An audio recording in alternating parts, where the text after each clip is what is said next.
Shalom Bapak Ibu dan Saudara yang dikasihi oleh Tuhan. Segala puji dan hormat dan kuasa hanya bagi Tuhan kita, Yesus Kristus. Kita patut mengucapkan syukur segala kebaikan yang telah Tuhan anugerahkan di dalam kehidupan kita, sehingga kita pada pagi hari ini boleh ada sebagaimana kita ada. Sebelum kita mendengarkan firman Tuhan, mari kita berdoa. Tuhan, kami ucap syukur dan terima kasih buat pagi yang begitu indah yang Tuhan jadikan dalam kehidupan kami. Dan kalau sebentar kami akan mendengarkan kebenaran firman Tuhan, kiranya Tuhan Roh Kudus memberikan hikmat akal budi dan pengertian agar kami boleh memahami dan boleh melakukan di dalam kehidupan kami sehari-hari. Terima kasih ya Tuhan, hanya di dalam nama Tuhan Yesus Kristus kami sudah berdoa dan mengucap syukur. Haleluya, amin. Bapak Ibu yang dikasihi oleh Tuhan, firman Tuhan pada hari ini saya beri topik kuat dan teguhkan hati. Mari kita baca firman Tuhan di dalam Yosua pasal yang pertama ayat 6, 7, dan 9. Yosua pasal yang pertama ayat yang ke-6, kemudian disambung dengan ayat yang ke-7 dan 9. Demikian bunyi firman Tuhan, ayat yang ke-6, kuatkan dan teguhkan hatimu, sebab engkaulah yang akan memimpin bangsa ini memiliki negeri yang kujanjikan dengan bersumpah kepada nenek moyang mereka untuk diberikan kepada mereka. Ayat yang ke-7, hanya kuatkan dan teguhkanlah hatimu dengan sungguh-sungguh, bertindaklah hati-hati sesuai dengan seluruh hukum yang telah diperintahkan kepadamu oleh hambaku Musa. Janganlah menyimpang ke kanan atau ke kiri, supaya engkau beruntung kemanapun engkau pergi. Kemudian kita baca ayat yang ke-9. Bukankah telah kuperintahkan kepadamu, kuatkan dan teguhkanlah hatimu, janganlah kecut dan tawar hati, sebab Tuhan Allahmu menyertai engkau kemanapun engkau pergi. Bapak Ibu yang dikasihi oleh Tuhan, memimpin bangsa Israel bukanlah pekerjaan yang mudah. Wajar jika Yosua gentar. Mungkin Yosua berpikir Musa aja gagal, apalagi aku. Oleh karena itu Tuhan berfirman kepada Yosua agar kuat dan teguh hati, memiliki keberanian, memiliki tekad yang kuat. Kuat dan teguh hati sangat diperlukan sebab dalam memimpin bangsa Israel, Yosua akan menghadapi tantangan dan kesulitan yang sewaktu-waktu terjadi di dalam kehidupannya, baik berasal dari bangsanya sendiri maupun juga bangsa-bangsa lain. Keberanian dan tekad yang kuat pastinya didasarkan oleh firman Tuhan, bukan sekedar kenekatan. Tetapi semuanya itu harus bersumber pada kata firman Tuhan.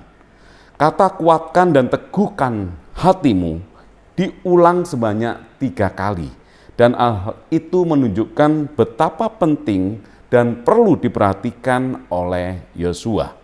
Sebab perjalanan Yosua dalam memimpin bangsa Israel tidaklah mudah. Berbagai tantangan pastinya selalu dihadapi oleh Yosua. Jika kita melihat peristiwa yang ditulis di dalam Bilangan pasal 13, ada 12 pengintai yang ditugasi oleh Musa untuk mengamati keberadaan tanah Kanaan. Pengintai itu harus melihat atau memperhatikan apakah bangsanya kuat atau lemah, tempat yang didiami di tempat terbuka atau bergubuk, tanahnya baik atau buruk. Dan sebelum mereka berangkat, mereka diminta oleh Musa untuk tabahkan hati. Itu kita bisa baca di dalam Bilangan 13 ayat 20b. Dikatakan demikian, tabahkanlah hatimu dan bawalah sedikit dari hasil negeri itu. Waktu itu ialah musim hulu hasil anggur. Mengapa mereka diminta untuk hatinya tetap tabah, kuat? Sebab yang dilihatnya jangan sampai hal itu membuat atau mengguncangkan iman mereka. Namun setelah 40 hari mereka melaporkan seperti di dalam Bilangan 13 ayat 27 sampai 28. Kami sudah masuk ke negeri kemana kau suruh kami. Dan memang negeri itu berlimpah-limpah susu dan madunya.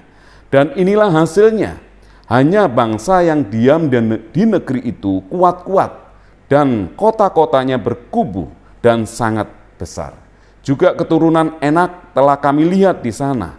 Kita tidak dapat menyerang dan mengalahkan mereka karena mereka lebih kuat. Kesepuluh pengintai berkata demikian oleh karena tidak memiliki ketabahan hati, tidak memiliki keteguhan hati, sehingga apa yang dilihatnya itu mempengaruhi iman di dalam hidupnya. Hanya Yosua dan Kaleb yang memiliki ketabahan hati. Bapak, Ibu, dan Saudara yang dikasihi oleh Tuhan, dalam perjalanan hidup untuk menggapai masa depan, pastinya menjumpai berbagai tantangan, sewaktu-waktu bisa melemahkan kita. Apa yang kita lihat, apa yang kita dengar kadangkala bisa melemahkan dan membuat hati kita tawar, sehingga bisa melupakan apa yang menjadi kata firman Tuhan.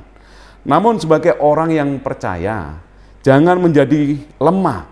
Kita harus memiliki kekuatan dan keteguhan, memiliki tekad. Keteguhan hati dan tekad yang kuat bisa kita munculkan dalam diri kita dengan memperkatakan firman itu di dalam kehidupan kita. Seperti kita baca di dalam Roma 10 ayat 17. Jadi iman timbul dari pendengaran, dan pendengaran oleh firman Kristus. Sebab iman timbul dari pendengaran, pendengaran akan firman Tuhan, dan oleh firman Tuhan kita memperoleh penggenapan janji-janji Allah. Dan oleh karena firman Tuhan itulah, maka muncul iman dan keyakinan bahwa Allah itu bekerja atas kehidupan kita. Bapak, Ibu, dan Saudara yang dikasihi oleh Tuhan, marilah kita selalu kuat, marilah kita selalu teguh hati dalam menghadapi segala yang terjadi di dalam kehidupan kita. Dan kita tetap mempercayai firman Tuhan di dalam diri kita, bahwasanya Tuhan itu selalu ada di pihak kita selama kita itu hidup sesuai dengan firman Tuhan. Amin. Mari kita berdoa. Tuhan, kami ucap syukur dan terima kasih buat kebenaran firman Tuhan yang boleh kami dengar pada pagi hari ini. Dan biarlah kami boleh memiliki hati yang kuat, hati yang teguh dalam segala situasi dan kondisi. Karena kami percaya Tuhan bahwa firman-Mu itulah yang membuat diri kami kuat dan teguh ya Tuhan. Karena itulah yang memunculkan iman di dalam diri kami. Terima kasih ya Tuhan, berkati kami semua yang mendengarkan kebenaran firman-Mu, untuk kami boleh dikuatkan dan diteguhkan oleh firman Tuhan yang kami dengar pada pagi hari ini. Hanya di dalam nama Tuhan Yesus Kristus kami sudah berdoa dan mengucap syukur. Haleluya. Amin.